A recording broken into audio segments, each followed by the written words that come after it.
Well, the new year has certainly started off very eventful with the New Orleans terrorist attack, and also what seems to look more and more to be related, the Cybertruck explosion at the Trump Las Vegas hotel, right in the entryway there. Which, incidentally, we were standing there picking up a cab earlier this year. We were at the mall right next door, and that was just where the Uber went to. And it was like, oh my god, we were right there. It's kind of disturbing. Joining me to discuss all of this, Shavaun Scott, psychotherapist and author of the book, The Minds of Mass Killers. Get it wherever you get books. And I thought of you right away on this one because this is hmm another mass killer situation. I'm just going to open it up to you. What was your initial thoughts here as these stories started coming in over the last handful of days? Yeah, somebody wants to give us a message, right? Which Yeah. is why we call it terrorism, because it terrorizes the population and with this kind of extremist ideology, which was discovered pretty much right away in New Mhm. Orleans. There's a clear message that someone, and often it's a group of someone's, even if that individual is not meeting up in person with the group, they're radicalized online most of the time.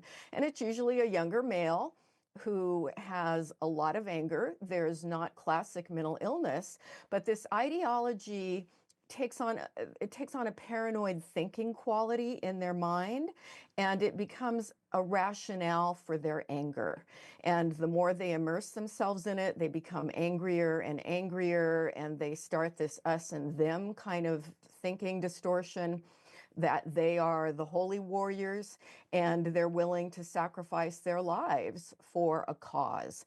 So there's an element of grandiosity and that look at me as I do something incredibly wonderful, and they celebrate it when other people do these kinds of things. But there's not typically the kind of criminal history that you would see with somebody who's, a psychopath or Mhm. something like that. The other thing that's really interesting about these guys, I have a whole chapter on extremist mass killers in my book, Yeah.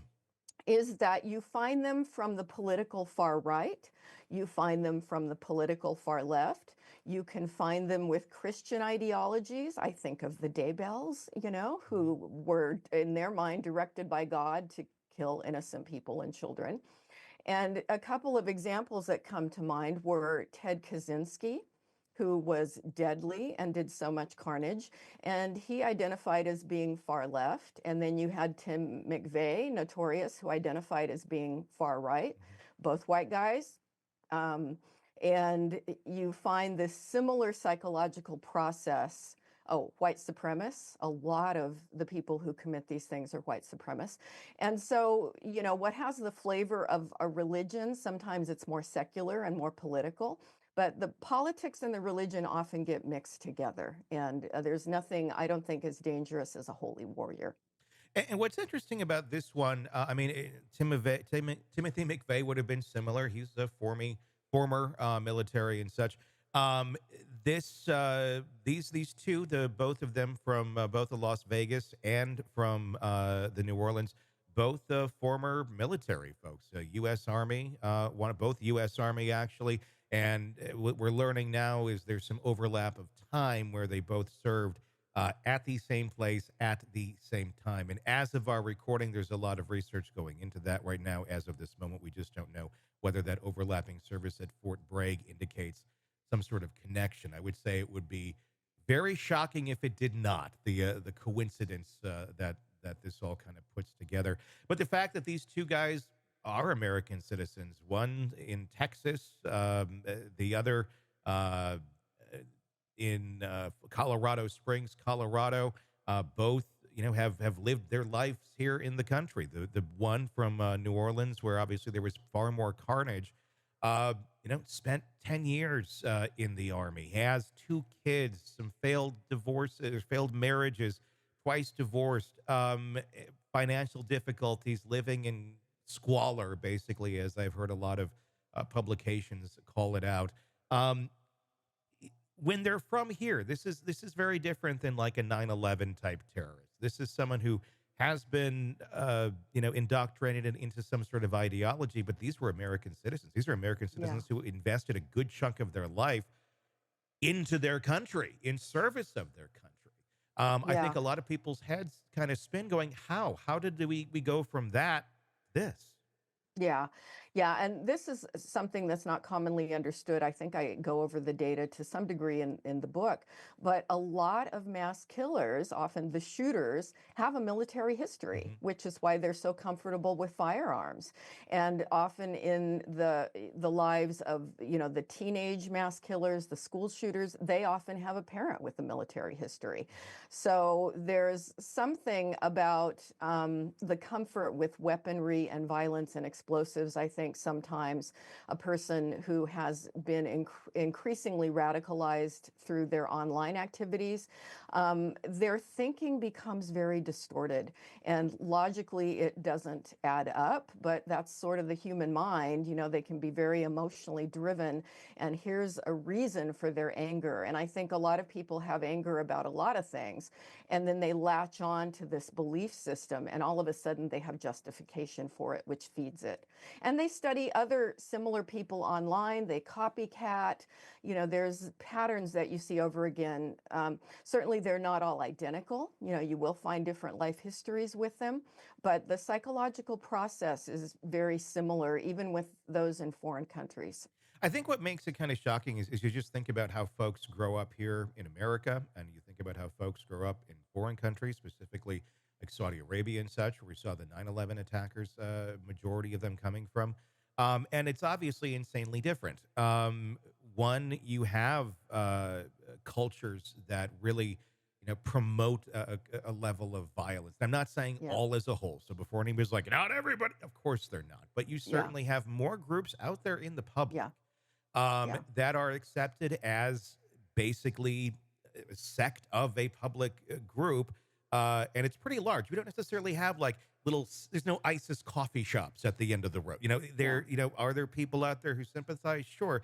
But it's not to the level that we see mass quantities of them as we would in the Middle East and such. So to be radicalized, they go online and Yes. they begin that radicalization process.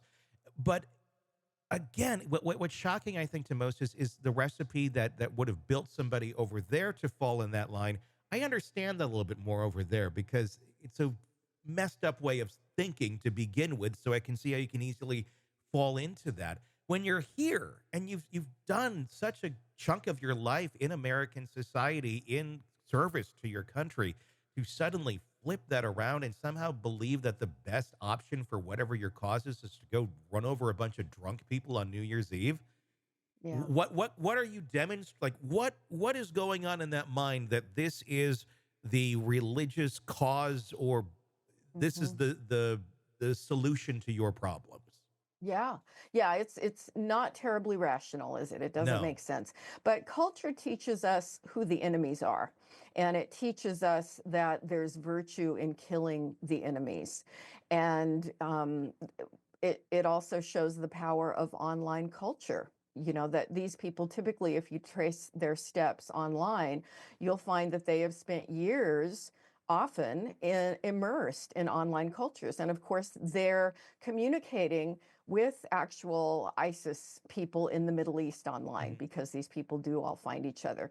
We see the same thing with the incel culture. Hmm. You think, how can people become so warped in their perceptions that it's acceptable to just go out and try to murder a group of sorority sisters, or whatever, plow into a group of women on a sidewalk, which happened in Canada. Yeah. And we like to think, I think most of us who use online space for Facebook or showing pictures of our pets and our vacations, it's hard to imagine somebody that goes into a hate group online. But these guys will spend hours and hours and hours in virtual spaces, and it does impact their thinking.